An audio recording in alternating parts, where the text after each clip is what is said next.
छिपकली का आदमी। रात के सन्नाटे में सिर्फ झिंगुरों की आवाजें और दूर कहीं कुत्तों के भौंकने की गूंज थी। पश्चिम बंगाल के एक छोटे से गांव मानिकपुर में हर घर की बत्तियां बुझ चुकी थीं, सिवाय एक घर के, जहां एक मध्यम सी रोशनी अब भी जल रही थी। यह घर था अर्नव का, एक ऐसी पहेली जिसका जवाब न गांव वालों के पास था और न ही शायद खुद उसके पास। अर्नव, उम्र में बमुश्किल 30 के पार, अपने गांव से कहीं अधिक पढ़ा लिखा था। उसने कलकत्ता, अब कोलकाता, में पढ़ाई की थी, एक प्रतिष्ठित आईटी कंपनी में अच्छी नौकरी भी मिली थी। लेकिन शहर की चमक-दमक, उसकी आधुनिकता, अर्नव को कभी बांध नहीं पाई। उसके अंदर एक अजीब सी बेचैनी पनप रही थी, एक ऐसी तलाश जो उसे वापस मानिकपुर के शांत, हरे भरे माहौल में खींच लाई थी। गांव वालों को लगता था कि वह मानसिक रूप से ठीक नहीं है। उसकी आंखें हमेशा किसी गहरी, अनसुलझी सोच में डूबी रहती थीं, और उसकी बातें अक्सर इतनी अटपटी होती थीं कि कोई उन्हें समझ नहीं पाता था। वह अक्सर प्रकृति के करीब, जंगलों और दलदलों के किनारे घंटों बिताता था, जिसे गांव के लोग उसका एकांत प्रिय स्वभाव समझते थे। आज रात भी वह अपनी पुरानी लकड़ी की मेज पर झुका हुआ था। मेज पर रखे एक पुराने पीतल के लैंप की रोशनी में धूल के कण नाच रहे थे। उसके सामने एक खुली हुई किताब थी, जिसका पन्ना पन्ना पुराना और पीला पड़ चुका था। उस पर अजीबोगरीब रेखाचित्र बने हुए थे, जो किसी गुप्त शोध का हिस्सा लगते थे। ये रेखाचित्र थे उन सरीसृपों के, जिनसे अर्नव को एक अजीब सा लगाव हो गया था। यह लगाव कब एक जुनून में बदला, कब यह सामान्य जिज्ञासा से हटकर एक सनक में बदल गया, यह कोई नहीं जानता था, शायद खुद अर्नव भी नहीं। कुछ महीने पहले गांव में एक अजीब बीमारी फैली थी। यह कोई बुखार या खांसी नहीं थी, बल्कि एक खामोश, अदृश्य दुश्मन था।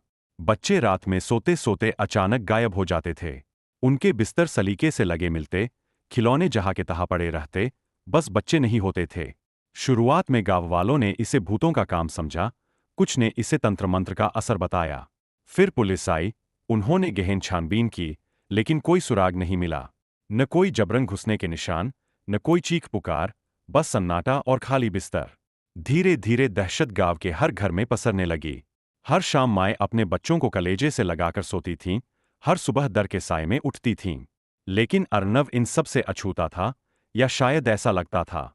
वह अपने कमरे में बंद, अपनी दुनिया में खोया रहता था।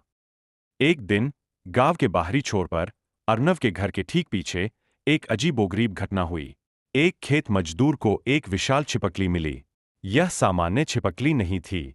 यह आकार में इतनी बड़ी थी कि किसी बड़े कुत्ते जैसी लगती थी, और उसकी आंखें रात में किसी चमकदार मणि की तरह चमकती थीं।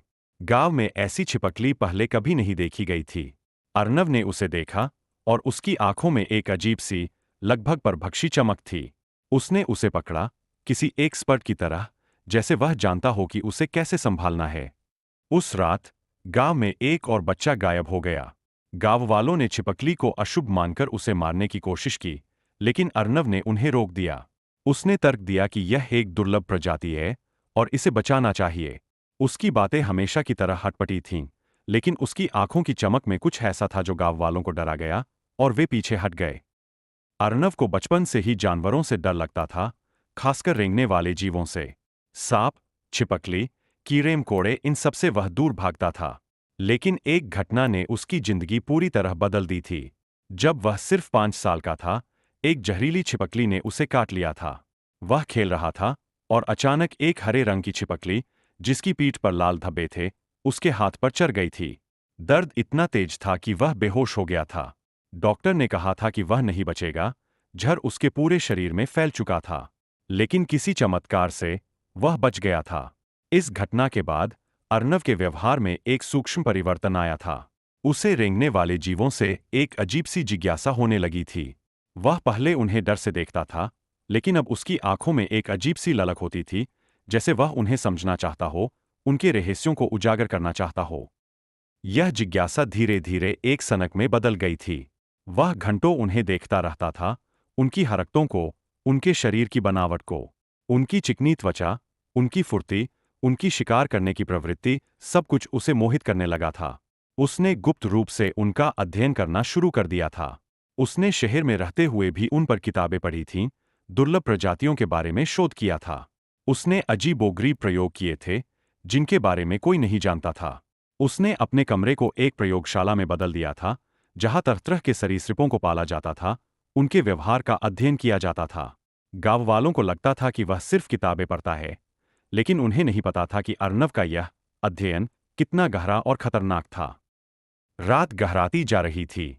लैंप की लौ धीमी पड़ने लगी थी।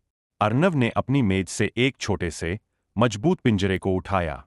उसके अंदर वही बड़ी छिपकली थी, जिसकी आंखें अंधेरे में चमक रही थीं, लाल सुनहरी रोशनी छोड़ती हुई। अर्नव की आंखों में भी वैसी ही चमक थी, एक भयानक तालमेल। उसने पिंजरा खोला और छिपकली धीरे धीरे उसके हाथ पर रेंगने लगी। उसकी ठंडी, चिकनी त्वचा अर्नव की हथेली पर एक अजीब सी सनसनी पैदा कर रही थी। तुम समझती हो ना? अर्नव ने फुसफुसाते हुए कहा। उसकी आवाज में एक अजीब सी गहराई थी, एक सी अजीब सी सरसराहट, जैसे कोई पत्तों पर रेंग रहा हो। तुम अकेली नहीं हो। हम सब एक ही है। धीरे धीरे अगले कुछ हफ्तों में गांव में हालात और बदतर हो गए। न केवल बच्चे, बल्कि बड़े भी गायब होने लगे। डर अब सिर्फ एक भावना नहीं थी, बल्कि एक झरीली हवा थी जो हर सांस के साथ फेफड़ों में भर जाती थी। दहशत अपने चरम पर थी। गांव वालों ने अर्नव पर शक करना शुरू कर दिया था। उसकी अकेलेपन की आदत, उसकी अजीबोगरीब हरकतें, रात में उसके घर से आने वाली अजीब आवाजें, सब उन्हें अजीब लगने लगा था। वह कभी कभी सुबह जल्दी उठकर अपने शरीर पर मिट्टी और पत्तियां लगाए जंगल से लौटता था। उसकी आंखों में एक अलगसी चमक होती थी और उसके होठों पर एक रहस्यमयी मुस्कान। एक रात गांव के मुखिया हरिचरण मंडल, जो उम्रदराज और अनुभवी व्यक्ति थे, ने कुछ साहसी युवकों के साथ अर्नव के घर पर धावा बोल दिया। उनके हाथों में लाठी और टॉर्च थीं। दरवाजा अंदर से बंद था। उन्होंने दरवाजा तोड़ा। अंदर का नजारा देखकर वे सब सिहर उठे। कमरा अस्त व्यस्त था। जमीन पर सूखी पत्तियां और मिट्टी बिखरी हुई थी, जैसे कोई जंगल का हिस्सा कमरे के अंदर आ गया हो। दीवारों पर अजीबोगरीब चित्र बने हुए थे, जो किसी प्राचीन सांप देवता की तरह दिखते थे। उनकी आंखें चमक रही थीं, उनके शरीर पर अजीबोगरीब प्रतीक खुदे हुए थे। हवा में एक अजीब सी, मीठी और सड़न भरी गंध थी। और बीच में, जहां अर्नव को होना चाहिए था, वह नहीं था। उसकी जगह जमीन पर एक विशाल, हरी छिपकली धीरे धीरे रेंग रही थी। उसकी आंखें चमक रही थीं, बिल्कुल वैसे ही जैसे अर्नव की आंखें चमकती थीं। उसकी सांसें भारी थीं और उसके शरीर से एक अजीब सी गंध आ रही थी। गांव वालों ने एक पल को सोचा कि उन्होंने अर्नव को पागलखाने भेज दिया होगा और यह कोई बड़ी, दुर्लभ छिपकली है जो उसके प्रयोगशाला से भाग गई है। लेकिन तभी उस छिपकली ने अपनी जीभ बाहर निकाली और गांव वालों को लगा कि उन्होंने कुछ देखा। एक मानव हाथ, जिसकी उंगलियां अभी भी किसी इंसान जैसी थीं, धीरे धीरे छिपकली के शरीर में समा रहा था, जैसे वह तरल मोम हो। उसकी त्वचा छिपकली की त्वचा में मिल रही थी, उसकी नसें, मांसपेशियां, सब कुछ एक भयानक रूपांतरण से गुजर रहा था। तुम अर्नव हो? मुखिया हरिचरण मंडल ने कांपते हुए पूछा। उनकी आवाज में डर और अविश्वास था। छिपकली धीमी गति से मुखिया की ओर बढ़ी। उसकी आंखें सीधे मुखिया की आंखों में थीं, कोई पलक नहीं झपक रही थी। और फिर, एक भयानक, धीमी आवाज में, जो किसी सरसराहट से भरी थी, जैसे पत्तों के बीच से हवा गुजर रही हो, छिपकली बोली, मैं अर्नव ही हूं। अब मैं छिपकली का आदमी हूं। उसकी आवाज में कोई मानव भावना नहीं थी, केवल एक शिकारी की क्रूर शांति थी, एक ठंडक जो हड्डियों तक घुस जाती थी। उसके होंठ नहीं हिले थे, आवाज उसके पूरे शरीर से आ रही थी, जैसे धरती से कोई प्राचीन आवाज निकल रही हो। गांव वाले भयभीत होकर पीछे हटे।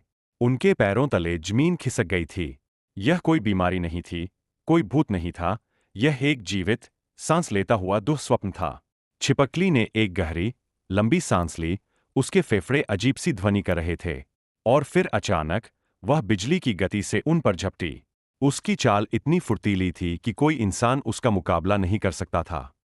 अगली सुबह, जब पुलिस गांव पहुंची, तो उन्हें सिर्फ खाली घर मिले और जमीन पर कुछ अजीबोगरीब पंजों के निशान। वे निशान किसी जानवर के नहीं थे, बल्कि ऐसे थे जैसे किसी ने छिपकली और इंसान के पैरों को मिलाकर बनाया हो। मिट्टी में दबे कुछ बाल मिले, जो अर्नव के बालों से मिलते जुलते थे, लेकिन उनमें कुछ हरे रंग के अवशेष भी थे। गांव के मुखिया हरिचरण मंडल और उनके साथ कई युवक लापता थे। उनका कोई निशान नहीं मिला। मानिकपुर गांव तबाह हो चुका था, सिर्फ घरों के अवशेष और गहरी खामोशी बची थी। और अर्नव, जो कभी एक इंसान था, अब एक ऐसे भयानक जीव में बदल चुका था जिसकी कल्पना भी डरावनी थी।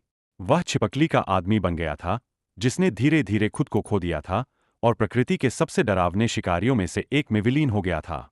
उसकी कहानी अब एक चेतावनी बन गई थी कि कुछ जुनून इतने गहरे हो सकते हैं कि वे आपको पूरी तरह से बदल सकते हैं, आपकी मानवता को निगल सकते हैं और आपको कुछ ऐसा बना सकते हैं जिसकी कोई कल्पना भी नहीं कर सकता। आज भी मानिकपुर के आसपास के जंगलों में, खासकर दलदली इलाकों में, रात के सन्नाटे में एक अजीब सी सरसराहट सुनाई देती है। यह हवा में पत्तों के हिलने की आवाज नहीं होती, बल्कि कुछ ऐसा होता है जो जमीन पर रेंग रहा हो, छुप रहा हो। और कभी-कभी अंधेरे में चमकती हुई आंखों का एक जोड़ा दिखाई देता है, लाल सुनहरी रोशनी छोड़ता हुआ, जो किसी प्राचीन, भूखे प्राणी का हो सकता है। क्या वह अर्णव है जो अब भी अपने नए रूप में शिकार कर रहा है और गांव के उन बच्चों और बड़ों को निगल रहा है जो पहले गायब हुए थे? या यह सिर्फ गांव वालों का डर है जो उन्हें सता रहा है और उन्हें विश्वास दिला रहा है कि अंधेरे में कुछ है जो उनका इंतजार कर रहा है? कोई नहीं जानता। लेकिन मानिकपुर के लोग अब भी फुसफुसाते हैं कि जंगल में छिपकली का आदमी रहता है और वह हमेशा भूखा रहता है।